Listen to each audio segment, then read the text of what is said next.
Atxaldeon kanpaiekin batean seginen kanpaia jotzen nahi ziala eta 6 puntual hasiko dugu gaurko osoko bilkura beti ite duen bezala. Bai, ohikoa dan bezala aurreko osoko bilkurako aktan onartzakin hasiko ga, ez dait aktan inguruan edo baute dagoen zerbait aipatzeko, ez, onartutzat emango dugu orduan. Bigarren puntuare bai, hilabetero ekartzen deguna da, eta da, hilabete hontan zehar aurreko osoko bilkuratik, orain egun batzuk arte egin diren dekretuen zerrendaen berri ematea. Kasu hontan, 688 dekretu zenbakitik 977 dekretu zenbakira egin dira, ez da dekreturen baten inguruan zalantzari galderarik edo zerbait badagon? Ez? Bale. Aurre, orduan erabakitzeko gaiekin hasiko ga. Erabakitzekotan lehenengo puntua Le 03 edo Kanpozabala Arrobi eremuan hirigintza hitzarmenaren behin betiko onarpena ematea litzateke. Bai, honen kasuan esan hirigintza hitzarmen honen oinarrian badagola Hernaniko udalaren eta Ekotrade enpresaren artean sinatutako lankidetza hitzarmena Ekolan proiektu aurrera eramateko, eta lankidetza hitzarmen hori aurreko urriko osoko bilkuran azaldu genuen, eta horren lanketak hilabete desenteko lanketak izan dira, eta azkenean plenoan nolabait ere onartu genuen. Bai, orduan, kasu honetan, behin lankidetza hitzarmen hortatik abiatuta tramite urbanistikoei eta abia puntua edo jarri genion horrekin, eta lehenengo tramitea tokatzen zana, gaur esku hartan daukaguna, eta da, hirigintza hitzarmena egitea eta onartzea. Bai, egingo duguna da, hirigintza hitzarmenari behin-behineko onarpena abenduan eman genion, urtarrilan 21 gaon publikatu zen, jendaurrean egonda legeak eskatzen duen bezala 20 egunez, eta hor alegazioak jaso dira. Gaur formalki egiten duguna da, gure zerbitzu juridikoek alegazio horiei emandako erantzunak onartu, eta behin betiko onarpena eman hirigintza hitzarmenai. Bai, alegazio hauek guztiak pasaren asteko ostegunean izan genuen tokiko garapen batzordean txostena eta batzordekidei pasaditzei zuen, zerbitzu juridikoko, hirigintzako zerbitzu juridikoko burua ere bertan izan zen, eta azaldu zituen erantzun horiek nondik noa zijoazten.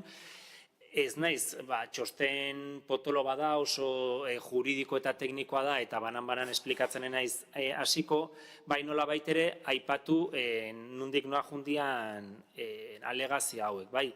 Esan, alegazioak nola baitere 4 pertsona juridiko edo fisikoen partetik jasotako alegazioak izan diala, EAJaren kasuan 2 desberdin izan dira, Jauregiko bizilagunen izenean beste bat, eta gero beste 2 baino baten izenean hartu dana, pertsona fisiko baten izenean edo izan dana. Hauekin esan, zerbitzu juridikoek egin duten azterketa juridikoa hontan eta egin dian alegazioetan batzuk onartzen dira eta beste batzuk ez, eta horiei erantzuna ematen zaie.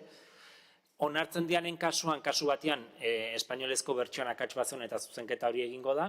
Gero beste 2 partzialki edo onartzen dira eta horrek egingo duna da, behin-behinean onartu genuen dokumentu edo hirigintza hitzarmena horri aldaketa bat eta 2 xedapen gehigarri, 6. eta 7. gehituko zaizkie.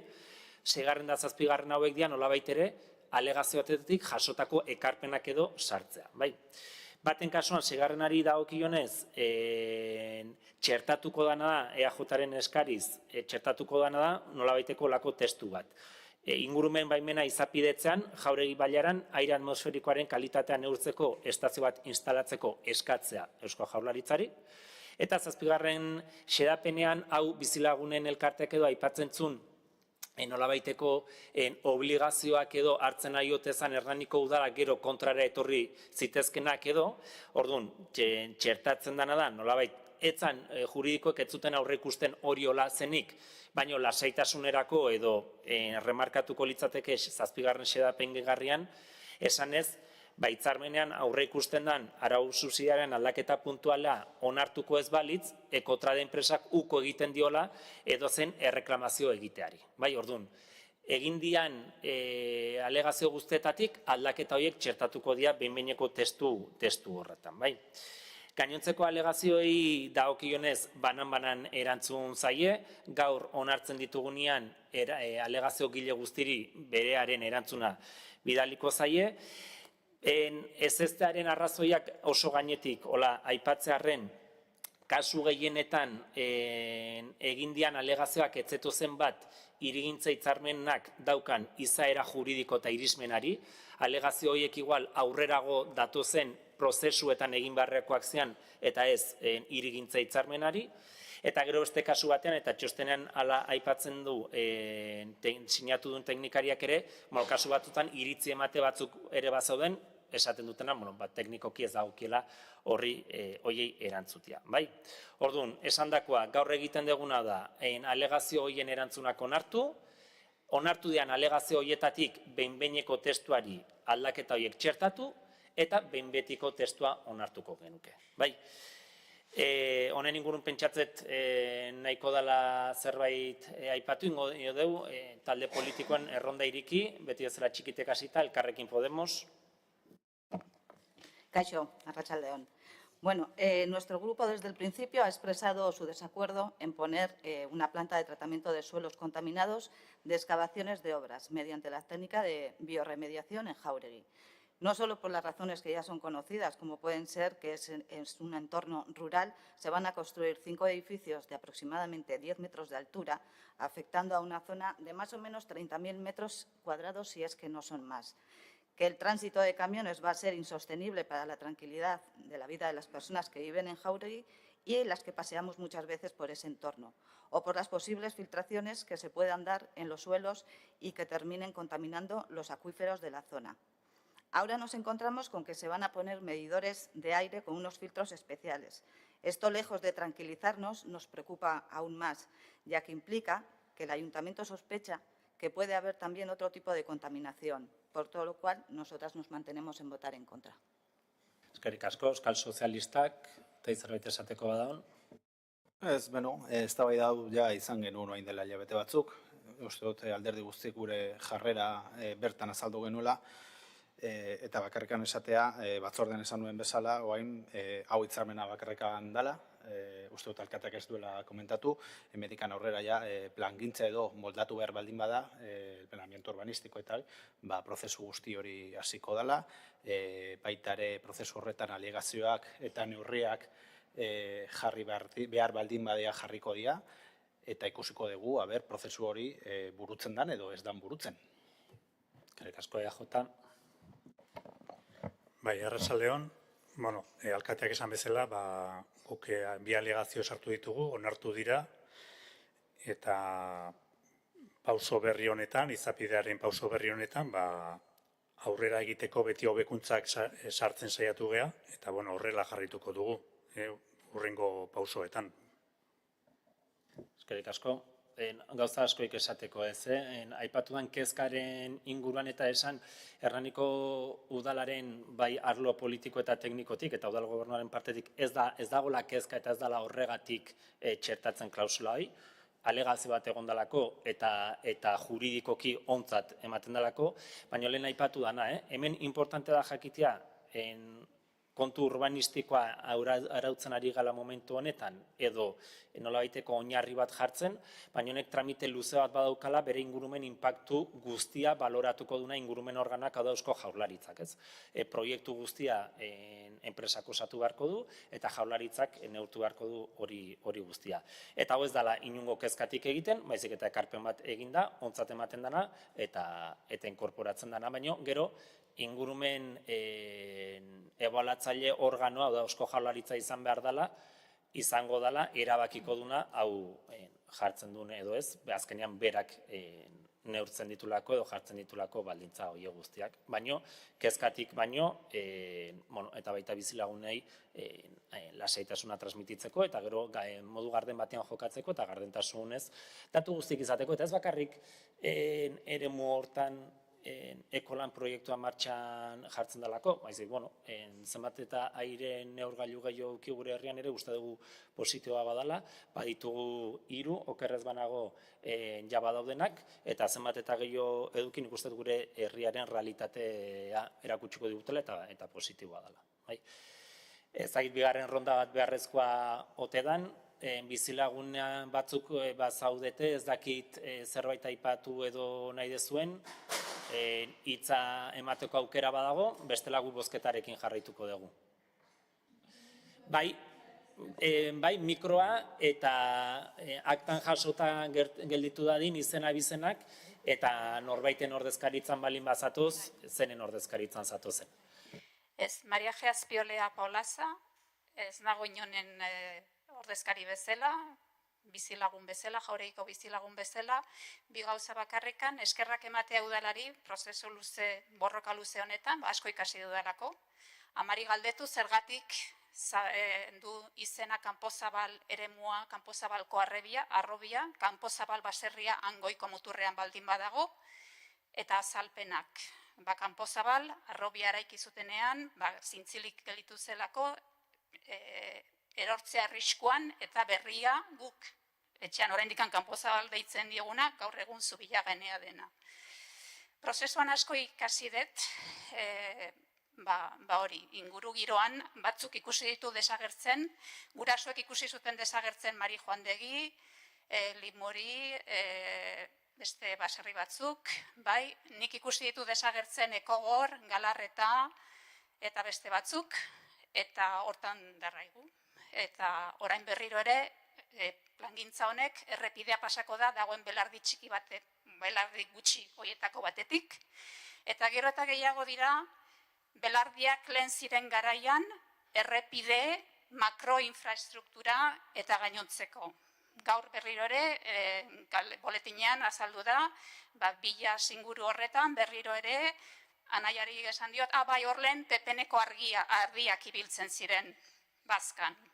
Orain berriro etxeak egingo dira. Eta hortan darraigu, eta orduan eskaera bat asko ikasi dut, Ariak Zinemaldian, Berta Cáceres, Konduran, babestu behar dira, lurzoroak, urak, hemen ere bai. Mesedez. Eta berpensatu, oraindik garaiz gaude, errepideak egin beharrean, eta ados nago ekonomia zirkularraren historia guzti honekin, baina estrategia eta elikadura burujabetza eta datorren bihar adibidez egongo diren Urbieta kalean egongo da elikadura jasangarria. Orduan, jasangarritasuna, inguru giroa, irisgarritasuna, hori guztia oso ondo nago, baina gu askoz ere aldekoago gara, zuen leloa ere bada, gure lurra, gure jatekoa. Mesedez horrekin jarraitu. Eskerrik asko. Eskerrik asko zuri eta eskertzen dizut aipatu dituzun kontuak aipatzea, ze ustet proiektu hau lerrokatua badijoala horrekin guztiarekin.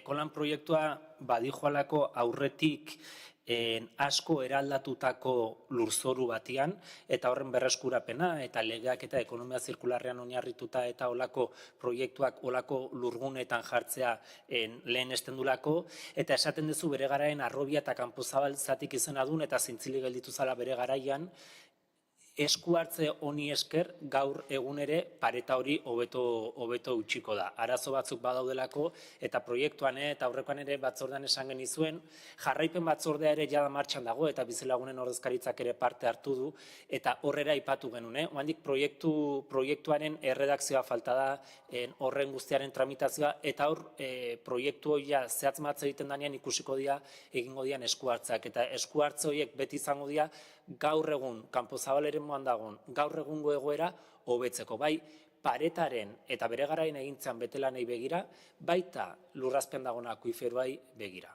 Bai, orduan, nik uste badagola, eskertzen dizute egindako ekarpena, ze uste ez gaudela hain urruti denak ere dauzkagun helburuekin eta dauzkagun oinarriekin. Mikroa beharrezkoa da, bestela aktan ez da jasota geldituko, honekin azkeneko interbentzioa denak ere bi buelta. Beste aukera da, ez dakit ze daude hainbat, juridikoki ez didazute momentuz irabazeko, baina infrastruktura berden inguruko aukera horietakoan beste bat da, bai, zegoena, kutsatuta zegoena, bere hortara bueltatzea eta bere hortan ustea. Hori ere aukera dela gogorarazi, eta ez gaitezen itxutu, eta zorionak bide batez, joan den astean laugarren izarra lortu dugu, Zero Waste Certified City izango gara, izarrak izango ditugu munduko guztiak, bai, baina jatekorik non sortu ez dugu izango martxa honetan. Eskerrik asko. Eskerrik asko zuri, honekin bozkatzera pasako gea. Le 03 edo Kanpozabal eremuan hirigintza hitzarmenaren behin betiko onarpenaren aldeko botuak. EH Bildu, EAJ eta Euskal Sozialistak udal taldeenak, kontrako botuak. Elkarrekin Podemos udal taldearena. Hontaz, behin betiko onarpena, alegazio egindako erantzunak onartzen ditugu, esan bezala alegazio gilei ja bidaltzeko moduan izango da behin onarpena hau emanda, eta hirigintza hitzarmenak behin betiko onarpena jaso du. Bai. Honekin, laugarren puntura pasako gea, plan ekonomiko finantzarioaren onarpenari edo dagokiona, hemen aipatu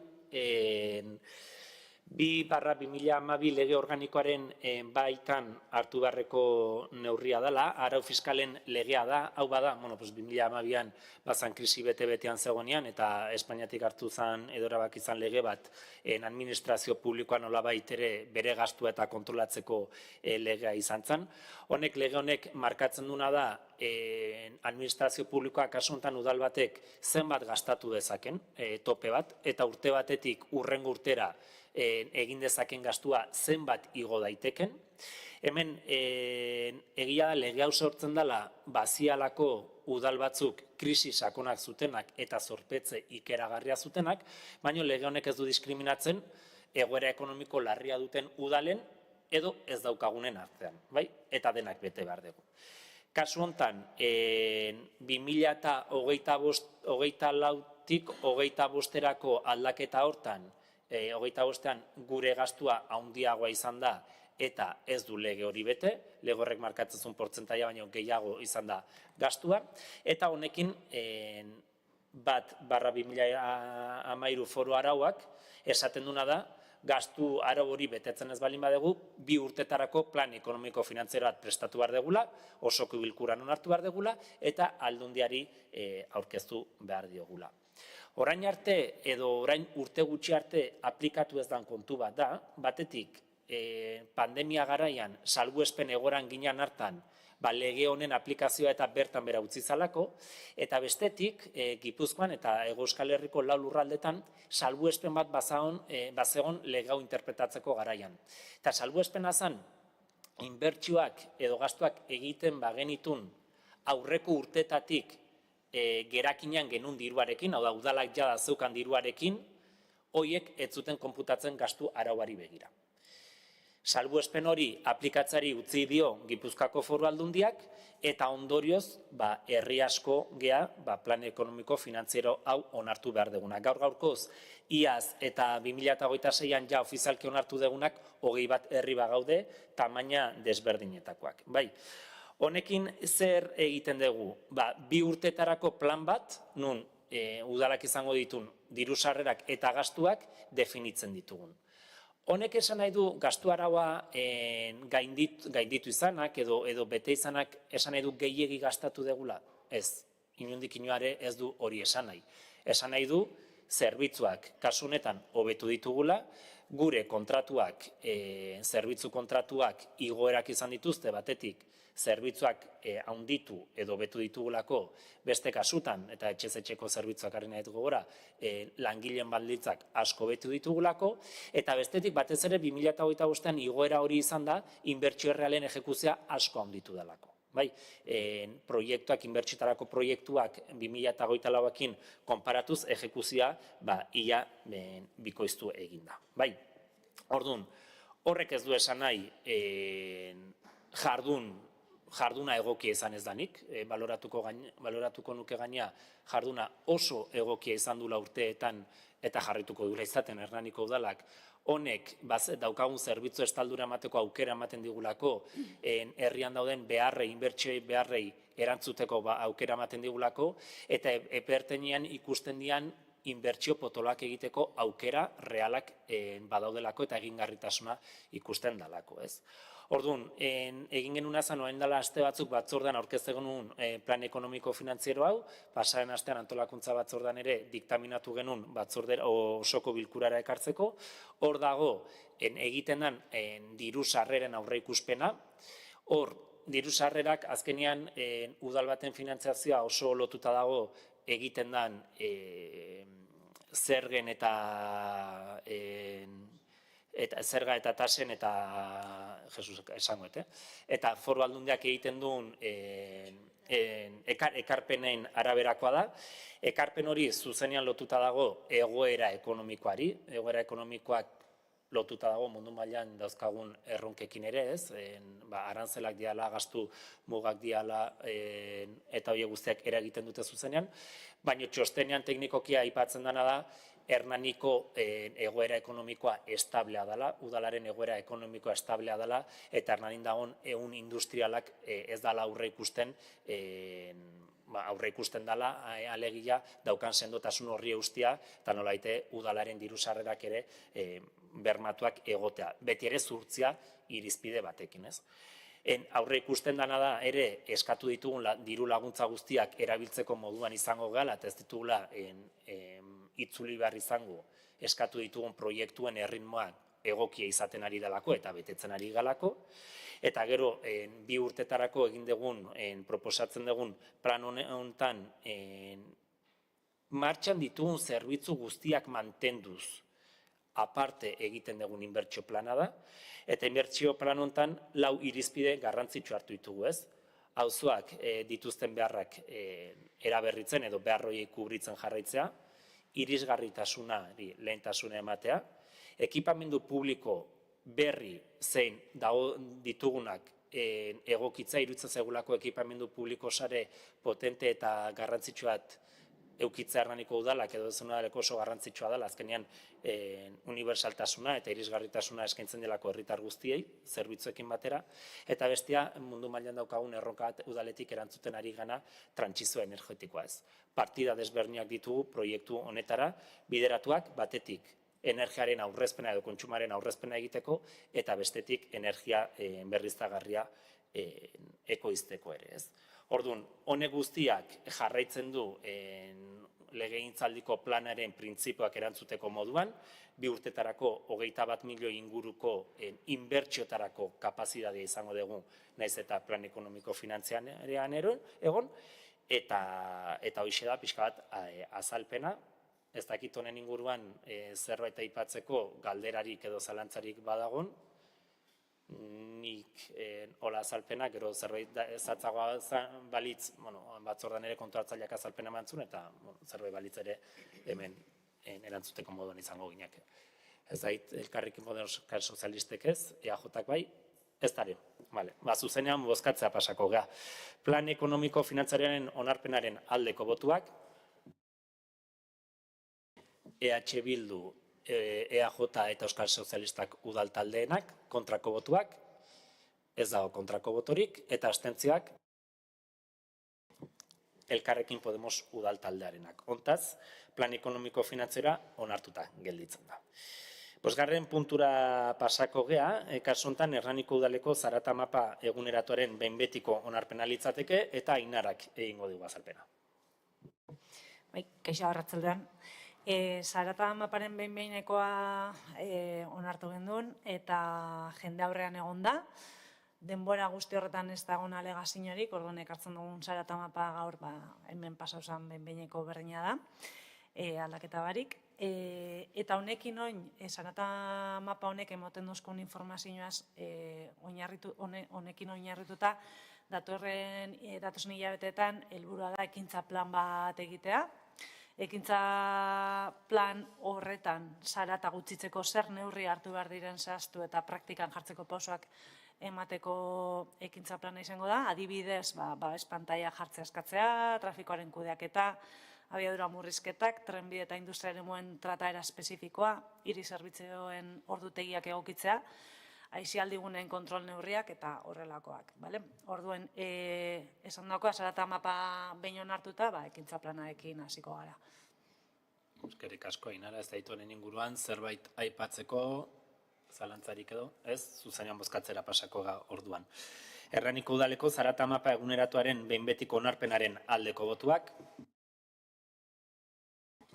aho batez onartzen da. Seigarren puntura pasako gea, hirigintza antolamenduaren osagarri den ordenantzaren aldaketari ere behin-behineko onarpena ematea, eta hau ere Ainarak azalduko dugu. Bale, hau berdin, behin-behinekoa pasatu zen. Kasu honetan, jendaurrean egondan denbora honetan, bai egon dira alegazioek. Alegazio gehienak ez die onartzen, norberako galderak eta zalantzak izan die gehien bat, baina aldaketa bat bai onartzen da, kasu honetan aplikazioaren moari buruzko justifikazioa osatzea eskatzen zen, eta hori dugu, hobeto azaltzen da. Aldaketa honen justifikazioa, hobeto azaltzeko. Eta gero bebai aprobetsatzen da 4. tituluko 10. artikulua egokitzeko. Hemen berez, lehen udaletxe bizitza tasatuen onuradun izeteko baldintzatako bat, eta importanteana da, lehendik etxe bizitza bat ez eukitzea. Hemen sartzen dena da aukera hori izatea, naiz eta etxe bizitza bat izan, eta baldintza moduen ipintzen da, esleipenan ez badia etxe bizitza danak egokitu, orduan bai ukitza aukera sartzeko, eta beti bere lehengo etxe bizitza tasatu bihurtzen. Pixkatu helburua bada jendea etxe bizitza saldatzeko aukera eukitzea, eta bai parke publikoa handitzen joatea. Eta hori da gehitzen dana bai. Eta horrekin, bain betiko onarpena ekartzen dugu. Eskerrik asko Ainara, ez da honen inguruan zerbait komentatzeko badaon, ez, zuzenean bozkatza pasako gaur dun. Hirigintza antolamenduaren osagarri den ordenantzaren aldaketarekin behin betiko onarpena ematearen aldeko botuak, hau ere, hau batez onartzen da. Mozioen tartera pasako gaur bi mozio dauzkagu, lehenengoa Elkarrekin Podemos udaltaldeak aurkeztutakoa da, apirilaren 14 harira aurkeztutako mozioa, zuena da hitza, Lourdes? Kaixo. A ver, nos hemos reunido esta mañana en Junta de Portavoces y, pues hemos decidido que si retirábamos 2 puntos de la moción, el que pedíamos que se pusiera la bandera republicana en el Ayuntamiento los 14 de abril y el pedir un referéndum monarquía versus república, si se retiraban del tema de la moción, pues se aprobaba, con lo cual hemos decidido retirarlos y paso a leer la moción. Moción con motivo del 14 de abril, memoria democrática, reconocimiento a la Corporación de 1931 y defensa de los valores republicanos. El 14 de abril se conmemora el aniversario de la proclamación de la Segunda República de 1931, un periodo que supuso un avance histórico en términos de democracia, derechos y modernización del Estado. La Segunda República representó la apertura de un nuevo marco político basado en la soberanía popular, impulsando importantes reformas en educación, cultura, derechos laborales, igualdad entre hombres y mujeres y la aconfesionalidad del Estado. Asimismo, reconoció la pluralidad territorial, aprobándose el Estatuto de Cataluña y posteriormente el Estatuto de Autonomía de Euskadi. En nuestro municipio, como en tantos otros, aquel momento histórico se vivió con esperanza y participación popular. El 12 de abril del 31, la ciudadanía eligió democráticamente a la corporación municipal, que tomó posesión en un contexto de ilusión colectiva por la reconstrucción de un futuro más justo. Aquella corporación tuvo que hacer frente a retos fundamentales como el desempleo o la falta de acceso a la educación, impulsando políticas públicas orientadas al bienestar de la mayoría social. Sin embargo, este proceso democrático fue violentamente interrumpido. Muchos de aquellos representantes públicos elegidos legítimamente fueron posteriormente perseguidos, represaliados, encarcelados, exiliados o asesinados tras el golpe de Estado y la posterior dictadura franquista. Su memoria forma parte del patrimonio democrático de nuestro pueblo. Hoy, décadas después, sigue siendo necesario reivindicar la memoria democrática, reconocer a quienes defendieron las libertades y reparar, en la medida de lo posible, el olvido al que fueron sometidos. En Euskadi se han dado pasos importantes en esta dirección, aunque aún queda camino por recorrer. Asimismo, la bandera republicana simboliza no solo aquel periodo histórico, sino también los valores democráticos, sociales y de justicia que nos inspiraron, así como la aspiración de una parte de la ciudadanía a un modelo de Estado basado en la igualdad ante la ley, donde ninguna institución esté por encima del control democrático. Por todo ello, y entendiendo el 14 de abril no solo como una fecha simbólica, sino como una oportunidad para reforzar los valores democráticos desde las instituciones públicas, trasladamos al Ayuntamiento de Hernani la siguiente propuesta. Reafirmar el compromiso del Ayuntamiento con la memoria democrática, los derechos humanos y los valores de igualdad, justicia social y participación ciudadana, promoviendo iniciativas que contribuyan a su difusión entre la ciudadanía. Reconocer y rendir homenaje a la corporación municipal elegida democráticamente en 1931, así como a todos sus miembros que sufrieron persecución, represión, exilio o muerte como consecuencia del golpe de Estado del 36 y la posterior dictadura. Colocar una placa conmemorativa en el Ayuntamiento que recoja los nombres de los miembros de aquella corporación como acto de memoria, reconocimiento y reparación democrática. Y paso a leer dichos nombres. Como alcalde estaba Julio Ubarrechena Iraola, después teniente alcalde José Beroit Sarobe, segundo teniente alcalde Miguel Toledo Alberdi, procurador síndico Ramón Liciaga Larburu, sustituto de procurador síndico Tomás Illarramendi Albizuri, interventor segundo Sarasúa Pagola, concejal y alcalde pedáneo de Lasarte José María San José, concejal y alcalde pedáneo de Ereñozu José María Liciaga Aguirre y concejales Loisa Chucarro Zubillaga, Lucio Egaña Aramburu, Francisco Zapiain Elizondo, Hipólito Zubillaga Usabiaga y Cesario Echeverría Garmendia. Gracias a todos. Eskerrik asko, ez zait honen inguruan zerbait aipatu nahi dan, ronda beharrezkoa dan, edo ez? EAJak bai, Mikel?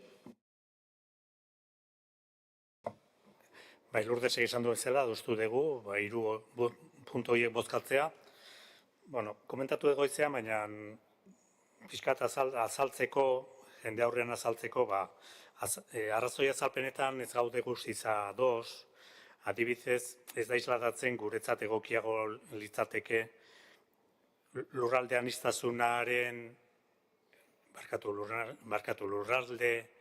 nazio aniztasunaren hitz egitea, eta ez lurralde aniztasuna. Nik uste momentu hartan Euskal Herriaren egoe nahia haratago zijoala, ez? Orduan alde hortatik arrazoiak ez ditugu guztiz ontzat emate, baina esan dugu bezala alde bozkatuko dugu. Euskal Autonomiako estatutua ere nola onartu zen ere ez da asko aipatzen, gora berak egon ziren, 31-tik 36-ra, eta hori ere guretzat garrantzitsua da. Dena dela, irmo aitortzen eta omentzen ditugu gure arbasoak, gure 1051ko hernaniar guztion ordezkariak, eta demokraziaren alde egin zuten beraien lan izugarria. Eta diktaduraren ondorioz jazarpena, errepresioa, erbestea edo hilketa bera pairatu zuten ordezkari guztiak. Eta gainera asko eta asko hemen gaudenon senide ziren, orduan hortan guztiz ados eta lehenengo 3 puntuak onartu diren 3 puntuen alde bozkatuko dugu. Eskerrik asko, Mikel, gainontzekoak esan dugu ez, zuzenean bozkatzea pasako gaurdun. Elkarrekin Podemosek gero bozeramaile batzordean udal talde guztiek adostutako memoria demokratikoaren eta 1981ko korporazioari aitortza egiteko mozioaren aldeko botuak hau batez onartzen da. Beste mozio batera pasako ga, kasu honetan EH Bildu udal taldeak aurkeztu duen mozioa da, gure aldezarreko edo gune historikoa birgaitzeko plan bereziari dagokiona eta Itsasok azalduko dugu.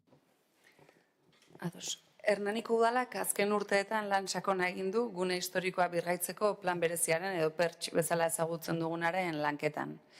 Gure herriko aldezarra egungo errealitate urbanistiko, sozial eta bizitegi beharretara egokitzeko helburuarekin. Laburpena egingo dut, bai. Aldezarrekorekin askoren egoera juridikoa eta urbanistikoa baldintzatuta dago gaur egun indarrean dagoen araudiagatik. Eraikin horietako asko ordenaziotik kanpo daude legez eta horrek ondorio zuzen eta larriak ditu. Zailtasunak birgaitze lanak egiteko, oztopoak irisgarritasuna bermatzeko eta mugak teilatuetan edo egituraren beharrezko egokitzapenak egiteko. Egoera honen jatorria Eusko Jaurlaritzako Kultura Sailaren 544/1985 dekretua da. Hernaniko aldezarra kultura ondasun kalifikatzen duena, monumentu multzo kategorian. Dekretu horrek ezartzen du Hernaniko aldezarreko eraikinek gehienez beko solairua gehi 3 solairu izan behar dutela.